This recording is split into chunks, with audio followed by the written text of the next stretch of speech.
Yatou Mahdi a présenté sa communication. Séparer ma présentation sur mon ordinateur et puis je me suis rendu compte que ma fiche, l'adaptateur est un peu foutu, donc je vais essayer si ça marche, on y va, sinon j'ai prévu quand même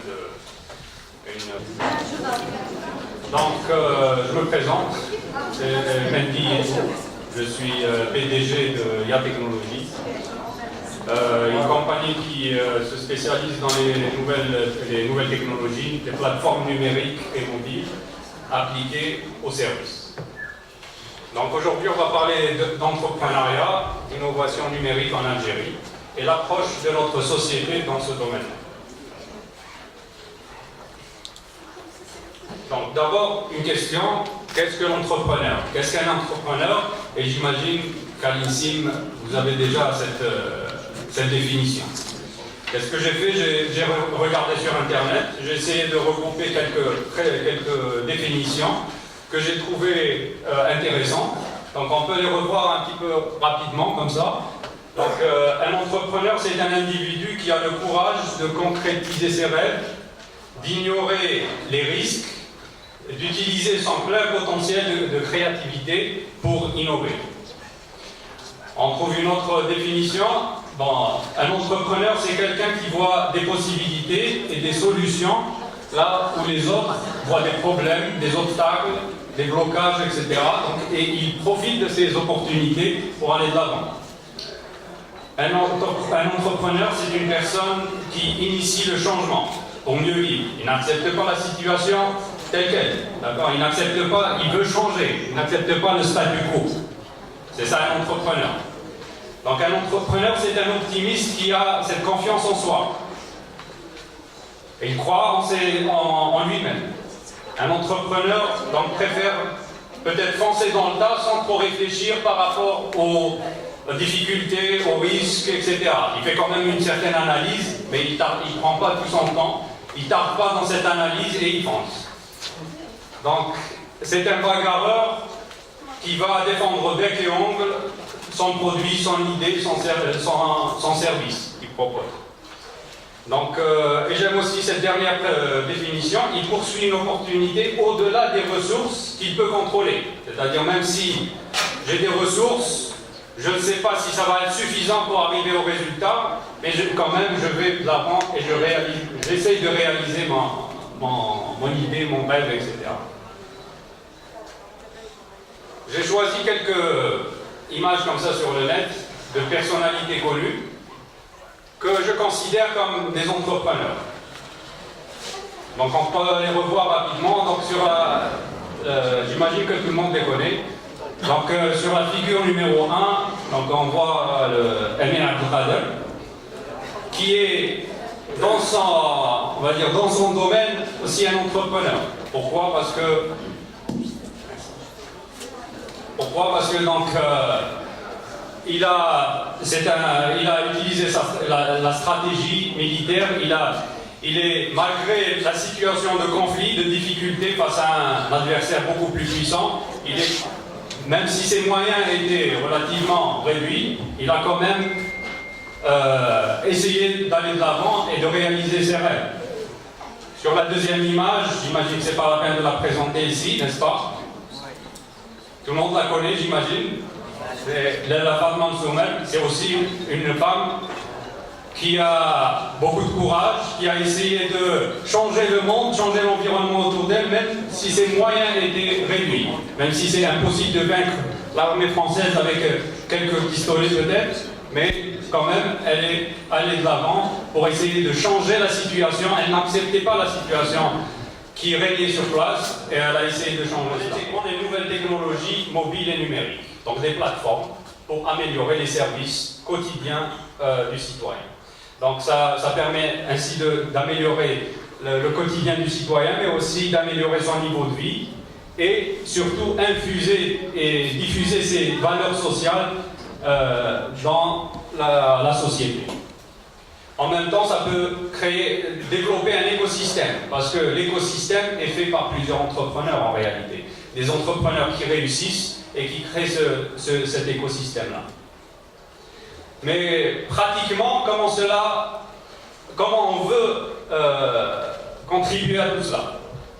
Donc, première tentative, la contribution de l'IA technologique dans le secteur des transports. Donc la problématique qu'on a vue, c'est que un chauffeur, un client d'autre part, il y a ce manque de communication et qui rend le transport assez difficile.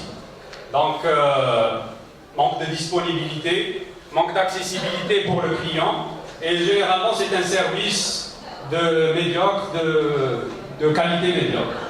Donc on s'est dit, donc, on va introduire la nouvelle technologie dans ce secteur pour améliorer le transport. Donc on a mis sur le marché l'application YESIR qui vise à faciliter rendre le transport plus disponible, sécuritaire, confort, etc. Donc juste un petit aperçu de comment ça marche pour vous donner une idée. Donc c'est une application mobile, le chauffeur a son application, le client aussi. Et le client, à travers son application, il indique juste la destination. L'application lui donne le tarif. S'il accepte, il demande le chauffeur reçoit la demande du client sur son téléphone, il le rejoint, il l'emmène à destination. À l'arrivée, donc le client paye le chauffeur et chacun note l'autre. Le client note le chauffeur, il lui donne un certain nombre d'étoiles, même chose, le chauffeur note le client. Tout cela permet donc d'éliminer les barrières, les monopoles, et améliorer l'efficacité, et ça crée directement un lien entre deux particuliers. YESIR s'inscrit aussi dans ce cadre d'économie collaborative, qui est basé un petit peu sur une organisation un peu nouvelle de la communauté, où il y a un partage. Elle est basée surtout sur le partage des biens au lieu de posséder des biens. C'est vrai que dans notre mentalité, on préfère plus posséder, mais une nouvelle façon de voir, c'est de partager. Peut-être que si j'arrive à avoir une plateforme où j'ai accès à différents services, le transport par exemple, il se pourrait que je n'ai pas besoin d'acheter un véhicule parce que j'ai accès facilement au transport, etc. Mais bien sûr, ça, c'est plusieurs échelles. Hein. Alors, les avantages rationnels, on peut parler de finances, puisque le chauffeur va gagner de l'argent et arrondir ses fins de mois. Par l'aspect style de vie, c'est plus pratique, plus flexible. Je prends mon téléphone, j'appuie sur un bouton et j'ai un chauffeur qui arrive et qui me transporte à destination. Et c'est un transport rapide, efficace et sécuritaire. Les avantages émotionnels, qu'on peut citer aussi, c'est la générosité et la serviabilité. Un chauffeur qui participe, en même temps, il offre un service, il gagne sa vie. D'accord ? Donc, il se sent ainsi appartenir à la communauté. Je prends un exemple, un clandestin qui était en dehors du circuit légal, il se retrouve du jour au lendemain faisant quelque chose de légal et donc il se sent valorisé. Donc vivre intelligemment et sentir ce sentiment de responsabilité, ça revient pratiquement au même. Et donc la culture de la société, donc faire partie d'un mouvement, on est en train de changer une situation. Donc globalement, l'apport de ce service, comme on le voit nous, c'est premièrement, oui, c'est créer de la richesse, avoir une entreprise, bien sûr, si on crée une entreprise, c'est pour aussi des raisons économiques, mais aussi, surtout pour infuser ces valeurs-là entre la communauté. Ces services d'économie collaborative permettent de renforcer les liens dans la communauté, de créer cette relation qui permet donc d'avoir plus de valeur quand on parle d'efficacité, d'efficacité, de confiance. Donc ça renforce ces liens sociaux. Contribuer au développement des technologies d'information et du numérique de manière générale, et ça c'est très important dans notre mission, parce qu'on voudrait, à travers cela, créer des plateformes faites par des Algériens. Donc YESIR a été fait par des ingénieurs issus des universités algériennes. D'accord ? Et si on renforce cela, si on a de plus en plus de jeunes qui créent des plateformes de haut standing, ça pourrait être dans le futur un moyen de les exporter, de les terminer. Donc, je voudrais juste vous donner la relation entre le projet Yassir, l'entrepreneuriat et l'écosystème. Donc, Yassir, c'est un projet innovant, quelque chose de nouveau dans n'importe quel environnement, que ce soit en Algérie ou ailleurs. C'est difficile de la mettre en place. Pourquoi? Parce que peut-être que les gens ne sont pas habitués. Donc, il y a des mentalités, il y a de la culture à mettre en place, à introduire. Le plus difficile aussi, c'est les lois et la régulation. Je ne sais pas, on prend l'exemple de ce transport, un chauffeur particulier qui travaille dans une entreprise, à la sortie de fin de journée, il allume son application, il commence à travailler comme chauffeur. Point de vue régulation, on a eu souvent cette question, est-ce que c'est légal? On a trouvé un moyen de le rendre légal. Un contrat juridiquement légal, d'accord?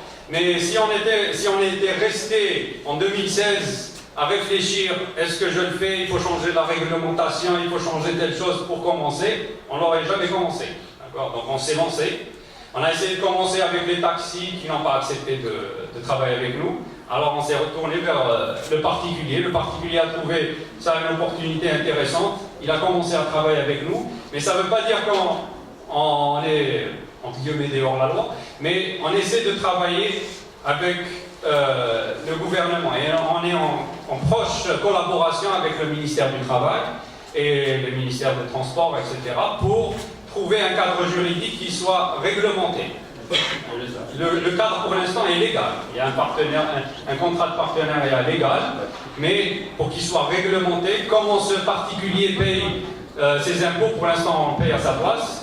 Mais comment il cotise à la CNAS, comment il cotise à la retraite, tout cela, on travaille dessus. Donc un entrepreneur, c'est ça, il commence et il essaie, on va dire à côté, il essaie de travailler pour changer les barrières, changer les lois, changer les mentalités, etc. Donc c'est ça que je voudrais donner comme conclusion par rapport à cette approche-là. Et je vous remercie pour votre attention.